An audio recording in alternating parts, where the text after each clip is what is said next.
Hey there, Schwermetallisch here. Yeah, last time I sat down with Marko of the band The Crown. Uh, quite famous death metal band from Sweden.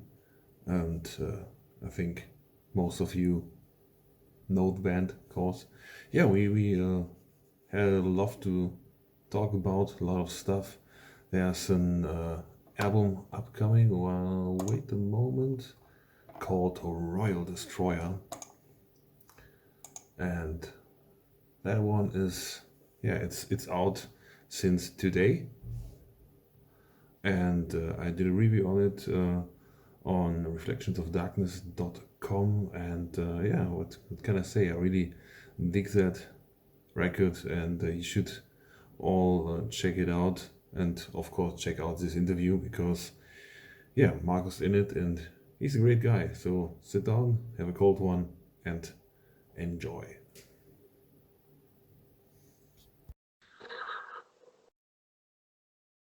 Hey there, this is Schwermetallisch. I'm sitting here with Marko Tervonen of the band The Crown. These guys have a new offering for the world of heavy metal on, out now, and it's a fucking beast of a record. I did a review in German, and it's quite hard for me to cite German stuff and translate it in the same moment to English, but I was fascinated with the influences I detected. It's groove, it's thrash, it's death metal. It's sometimes you got a little bit of a new wave of British heavy metal kind of riffs in there, and it's quite nice to have something in all this brutality to dream a bit, because it's still melodic and it's groovy, and that's what's keeping me interested, while all the rest is shooting at me and trying to kill me. Yeah, it feels like that. It's but that was a great record. I'm normally not the biggest fan of death metal. I'm just getting into it. All right. And after a few records, I thought, okay, let's tackle something a bit more big. And then Royal Destroyer came across, and it's like, okay, let's check this out.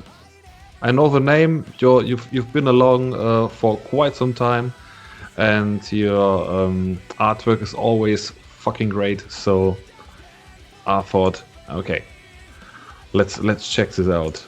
Give it a go. That's good.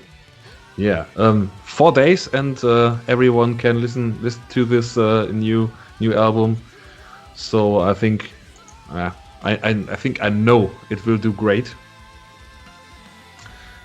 So what have you guys been up to since this whole pandemic shit show? Not much, to be honest. That's, I guess, like all of the bands and basically all culture in the world is on standby, you know. So, and sort of desperately trying to find out a bit new ways to, get out there anyway, since live shows will not happen, most likely not this year. It depends how sort of fast they roll out the vaccines in different countries, but it's ever since the recordings were done, it was all about waiting, and then the first single comes, and then the interview starts. So there's a lot of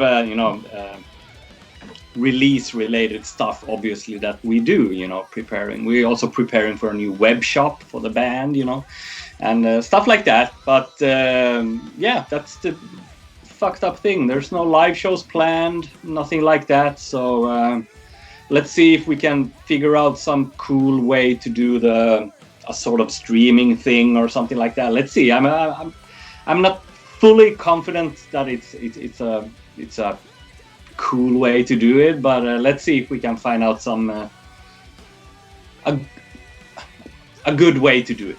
Let's put it that way. Let's see what we can sort of figure out. But other than that, we're focusing on the press and stuff like that, and a couple of more videos coming out, and trying to do the best out of it. Yeah, I think it's more of a compromise what bands try to do these days. But if bands would be capable of still making the same amount of money through the streaming shows and merch sales and record sales, that would be, I think, okay for the time being. Yeah. As long as it's so fucking unsafe to do what we all love, do gigs. Right now there isn't an option. I mean, we just have to face the facts that the live shows won't be happening. So I mean, what is the best plan B? Is it to do nothing or try to do something at least? And obviously, if you ask 10 people what do you think of the streaming stuff, you will get 11 different opinions. It's a pretty divided thing. And as I said, I myself aren't really convinced. At least I haven't found a cool way to do it, because I've seen some bands, they do the live show like it was a genuine live show, but I sort of feel for them, because I know it hurts in my stomach a bit, because I know they're up on stage, they're trying to do their thing, and there's no audience to get the energy from. It becomes a bit hollow in a way. So it's like masturbation. Without lubricant. So I don't know. It's I don't know, but we are gonna do something, of course, because we wanna reach out, and we're super proud of the album, and the album has been recorded in a way that we can actually play it 100% like on the album. So that's something we want to also show and prove and be a bit cocky about, to just deliver the metal worldwide. And obviously there are pro sides to it, with the streaming, that you can actually do a thing and it's available worldwide, and there's a lot of good stuff there. And I think it will sort of live on after the live show starts again as a compliment, and it is very good, especially for bands that have challenges coming outside their countries or even outside their cities and stuff like that. So I mean, it's a good way, but I just think that we need a bit better format to do it somehow. But obviously it relates to budgets and stuff like that. So yeah, let's see how it all evolves. Maybe it's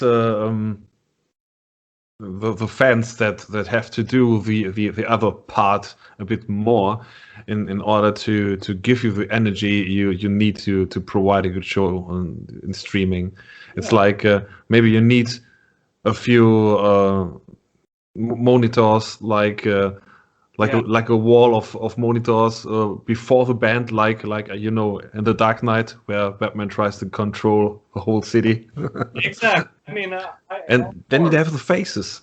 Yeah, it is. I mean, for us, it's unbelievable. I mean, when you go up on stage and let's say you play in Germany, and there's like this bunch of guys from South America with a flag that says The Crown. I mean, when I see stuff like that, it just boosts me with energy, I mean, it's fucking beautiful. And I mean, stuff like that, you can't fake it, being on stage and you're playing to an empty hall and it's going to be recorded. But it's a bit tricky thing, and obviously there's this sort of exchange of energy all the time, and you want to hear the audience sing along, and because that's something pretty cool. That I mean, we've heard for years that we have that type of songs that people can actually scream along and sing along. I mean, there's pretty hooky stuff here and there, so that's absolutely fantastic, And when you hear stuff like that, that provides energy for a year, So but as I said, there's not a lot of options right now. So I hope people also endorse the bands that do stuff like that. I mean, I've paid for streaming shows myself, and as I said, some of them I enjoy, some of them are, but it is what it is right now, Yeah. it's always a shitty situation if you have no options and no ways of doing it any different than the only way there is it. Yeah, it's like, yeah. I think the right word is impotent. Good one. without power. Need some Viagra to the scene right now. Yeah, but it's a funny word if you think about it, because it would mean that if you're not impotent, you're very powerful. Potent. Yeah. Omnipotent. Yeah. Hard all the time. So yeah, do you have any material in the works right now for the next one already?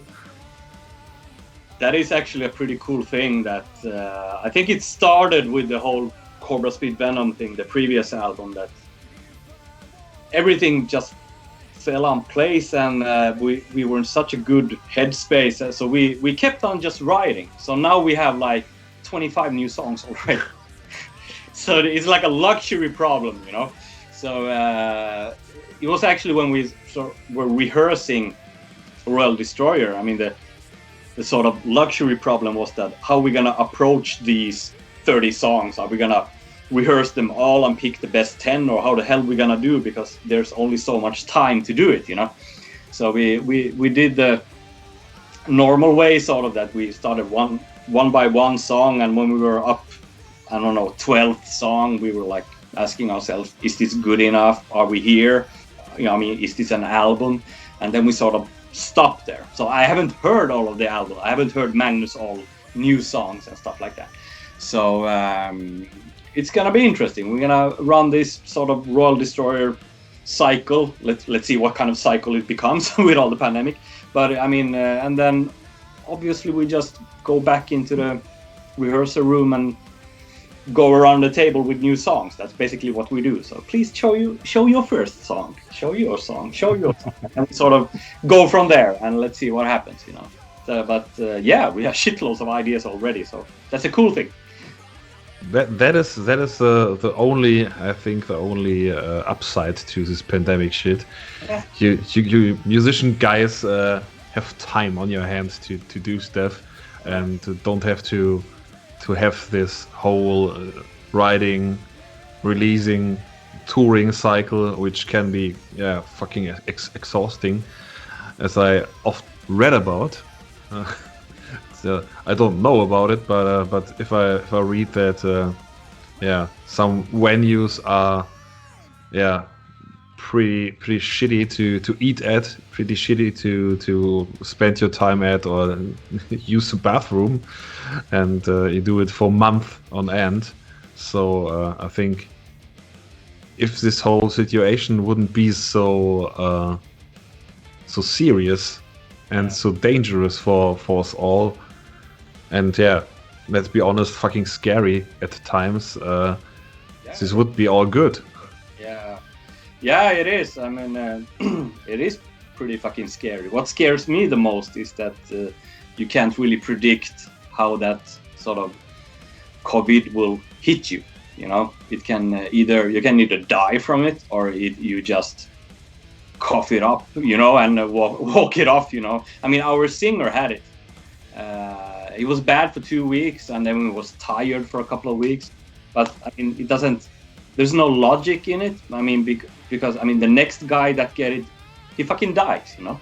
And he can be in all good shape and fucking being, I mean, nothing wrong with him. So that's what scares me the most. So that's what we need right now, to just fucking have the necessary restrictions and lockdowns. And I just hope that every fucking people in the world would obey those rules, because that annoys me. We only had like 2 days ago in Stockholm, there was like 600 people protesting against the restrictions. Like, what? Like, what? Yeah, cool. Yeah, like, exactly. What are you trying to achieve? You know, first of all, you get in 600 people together, and what the fuck? I mean, the hospitals and people working in that area, they're fucking struggling already, so they don't need 500 new fucking patients on Monday just because you need to that it sucks. Obviously this fucking pandemic sucks, but what are you gonna do? So it's fucking morons.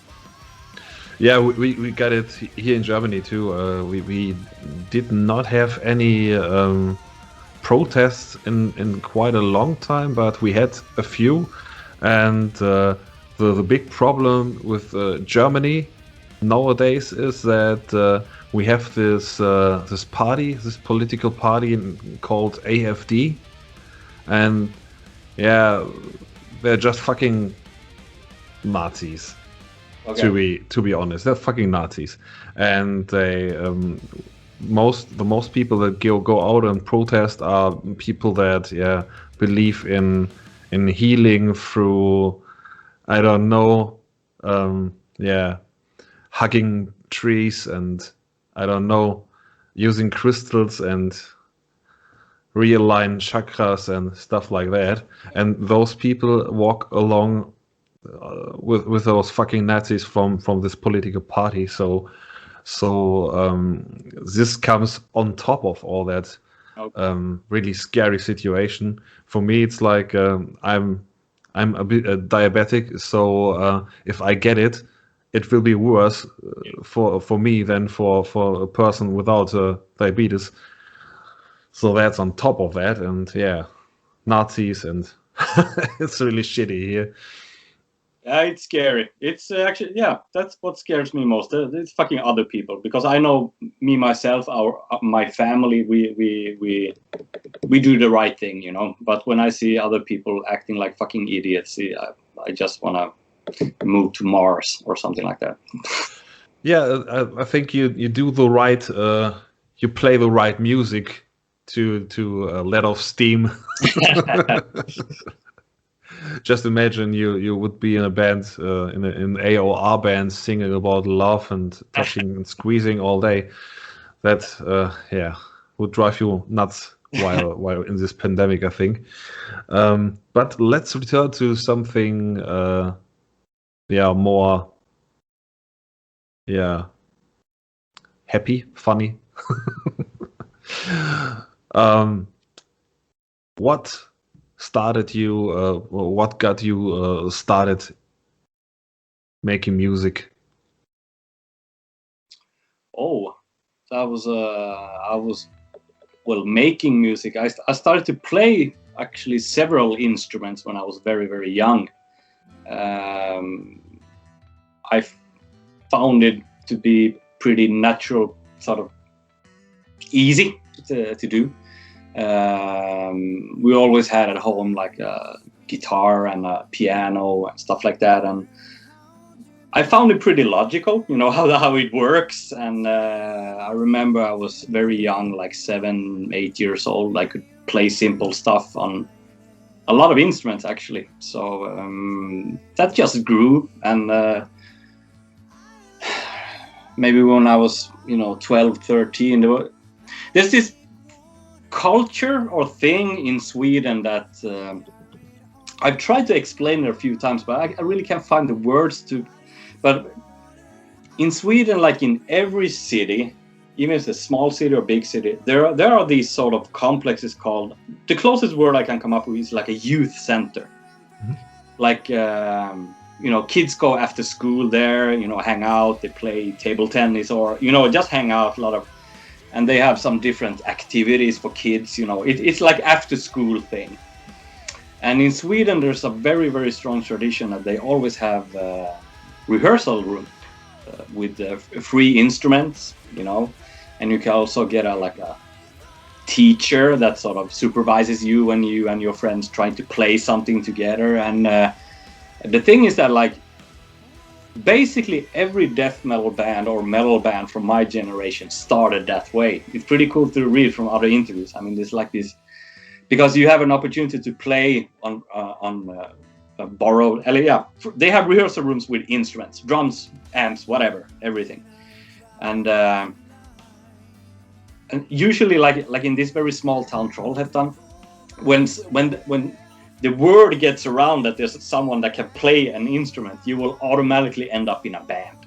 you will get asked to join some people. And I was very young, maybe 11 years old. I started to play with people. You know, we played obviously some cover tunes and stuff like that. You know, just trying to understand how it works.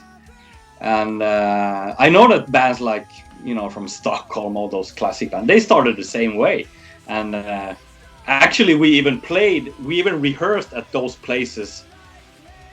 I think it was up until our second album or something. So we didn't have money for drums and amps and stuff like that. So that type of culture or activity helped a lot of bands. And later on, I remember when I started 7th grade, 14 years old, I believe, something like that. I got to know some of the guys from the section, apart from not the city, but within the city, there's like different areas, So it was like the next area there, and there were Jan, Magnus, Johan. So they went to another school than we did, but we sort of met, and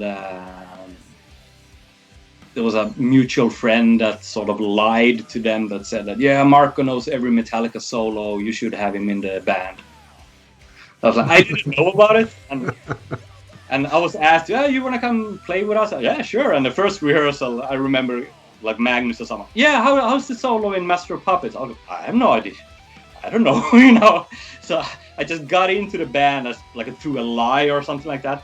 But when we started to play, also in the beginning, there was a lot of cover songs we did. But I think Magnus was the first one that sort of started to write a first original sort of song for us, and the rest of us sort of caught up. And I remember me writing my first song for The Crown, and it just grew from there, and doing the first demo tape, and with original songs. And we still now once in a while like to mess with cover songs, but we're on a flow now writing original music. So 10th album, there must be at least 10 songs on every album. I think we're done over 100 songs, original songs. That's pretty cool, So it just sort of grew on us, and obviously if you listen to the early stuff, always when you start out playing or writing music, your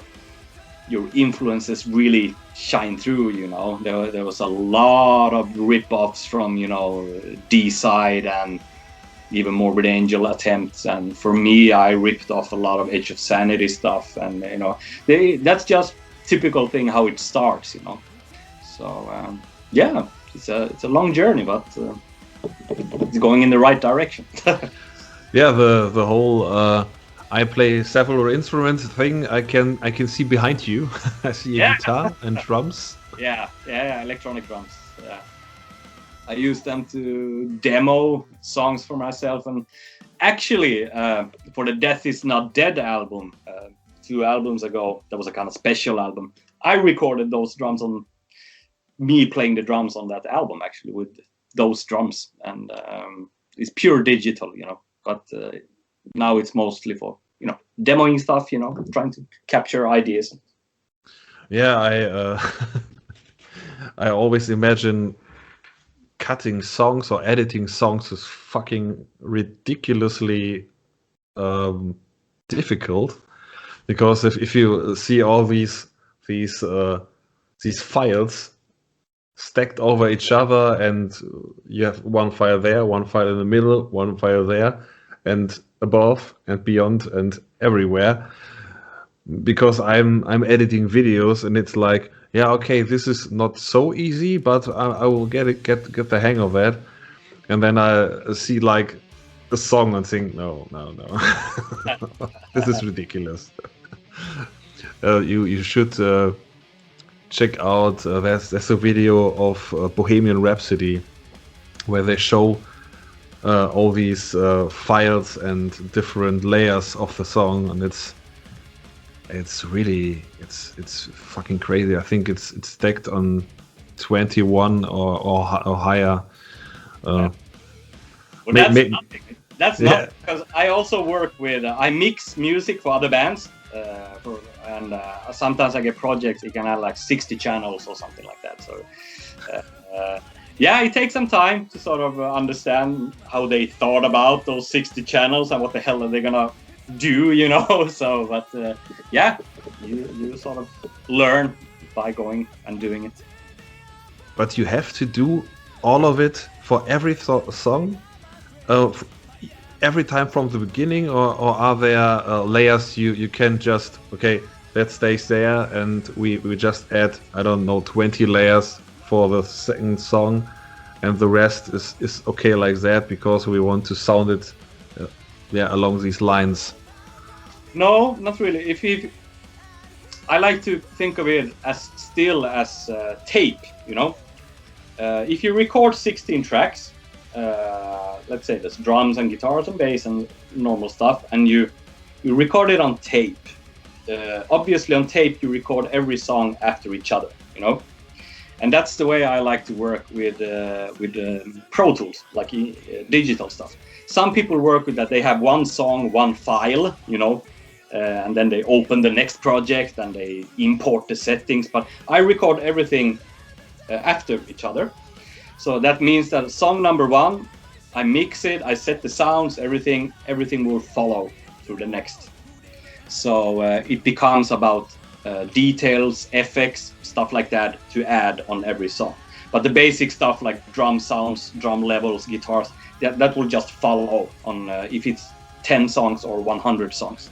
So that's the first song is always the most time consuming to sort of mix, because that's that sets the sound and follow throughout. So it's not layers, it's individual tracks for everything. So maybe it's more layers when it comes to video. I have no idea, but in audio it's more about different tracks. I just know I use a free software to edit my videos, and once I used a software I had to pay for, and that was so ridiculously complicated to use. It was like, okay, if you use this tool, you can do everything you ever dream of doing in videos, but even the smallest task is really complex. And it was like, okay, if you get the hang of it, some videos come out great, and sometimes you don't know how to finish the editing anymore because you have one small problem somewhere, and the software is not able to communicate with you on a level that it says, yeah, you forgot to delete that file over there. Do that, you dumb fucker. And it was like I was sitting there 2 hours after I was finished with editing the video, but I couldn't render it because I forgot to delete a little file that was left over from another video, and it was I was searching for that little fucker 2 fucking hours, and it was okay. I give up. I will burn the city down. Yeah, I mean the digital stuff. There's I try to think the mindset a bit more when it comes to audio, a bit more like in the analog way, that you have a console and a tape machine. I mean, I try to think like that because one problem in a way with the whole digital thing is that you have too many options. You can always regret, and you can always, you know. So I know about people, bands that they start projects but they never finish because there's too many, you know, there's too many possibilities. Especially like nowadays, it's pretty popular that when you record a guitar, you also record a clean sound, so you can afterwards sort of reamp it and you can change it, use plugins. So basically you never commit to a sound, so you always start out with something that is something very safe, you know, and then you listen to that guitar sound for a week, and after, no, I think we should change it, and you can actually change it. So that's pretty dangerous, you know, especially if you're not confident or if you're not experienced. So that's actually what I've heard why a lot of bands, they send their stuff to me to mix, because they can't do it themselves because there's too many options and too many things to do. And you can always undo. I mean, back in the days, you recorded it and you had to commit to the sound, make the best out of it, you know. And so it's it's pros and cons with the digital era, you know. Yeah, of course. I realized that too. You've been in the band for 23 years, from the beginning, from the very beginning, 1998.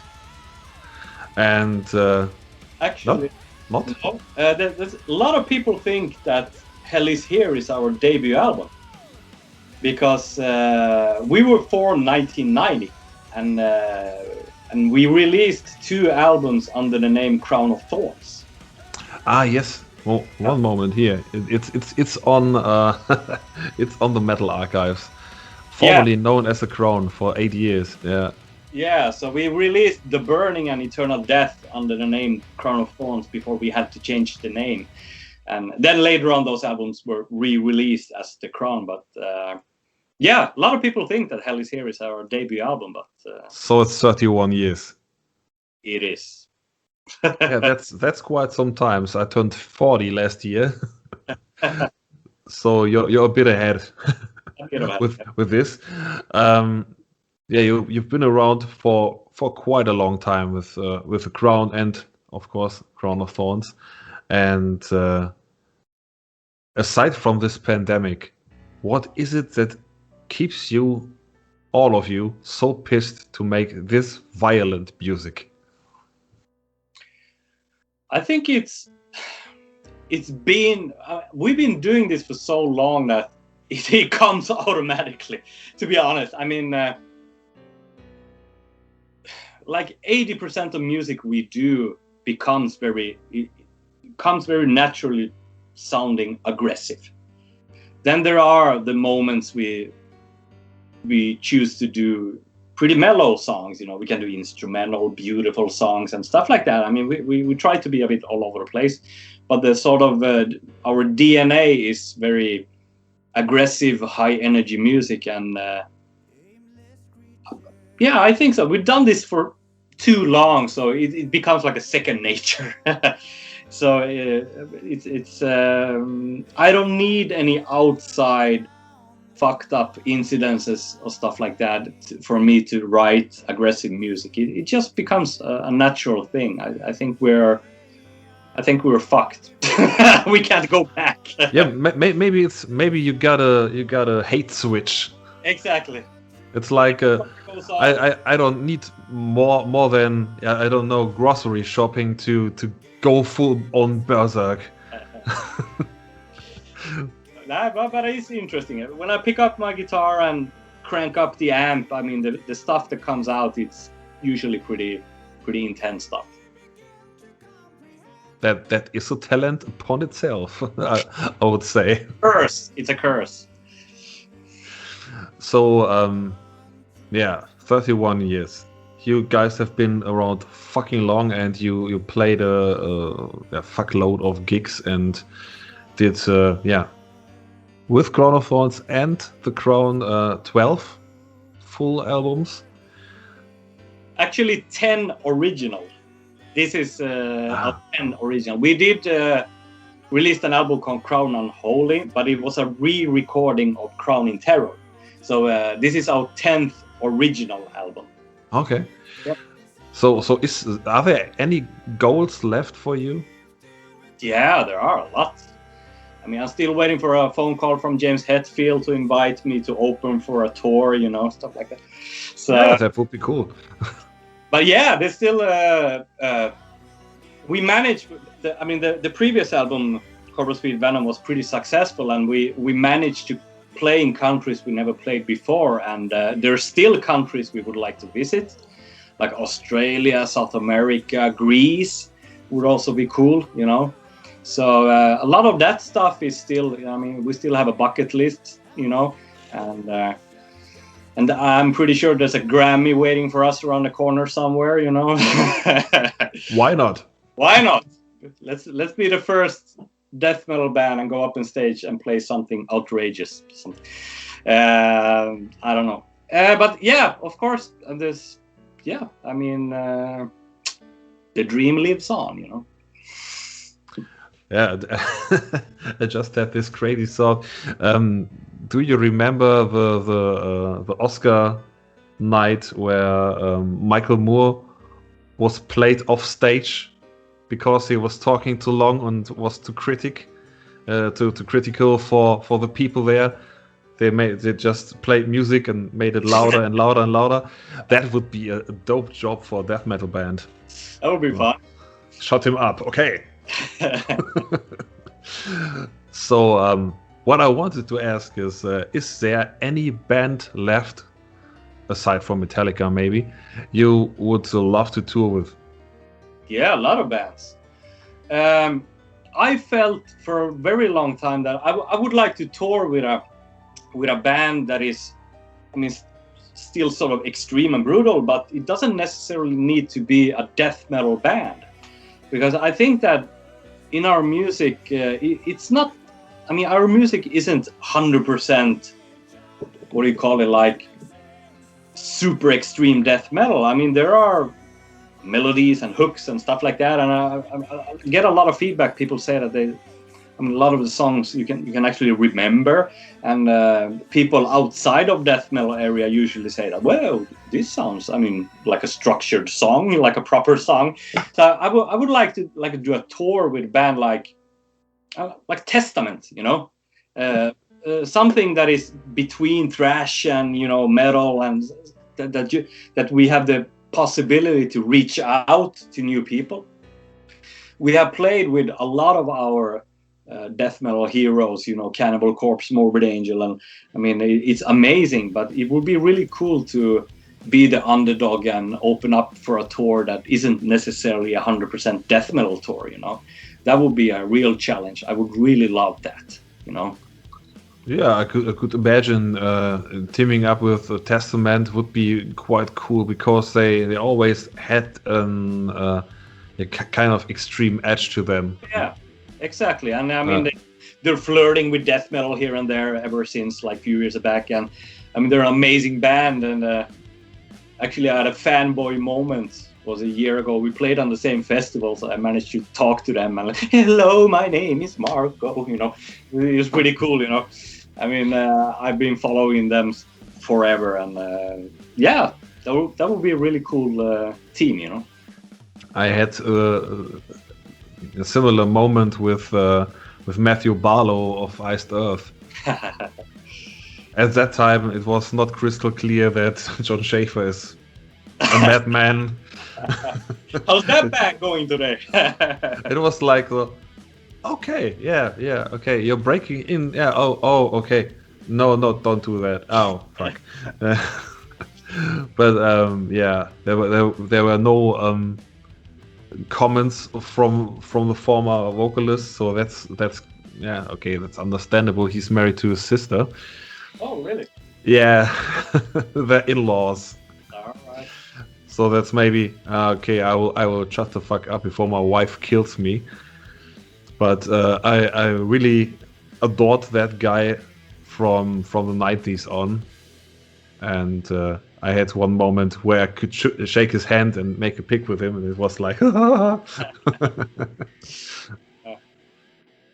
I had one moment with Ozzy. Oh.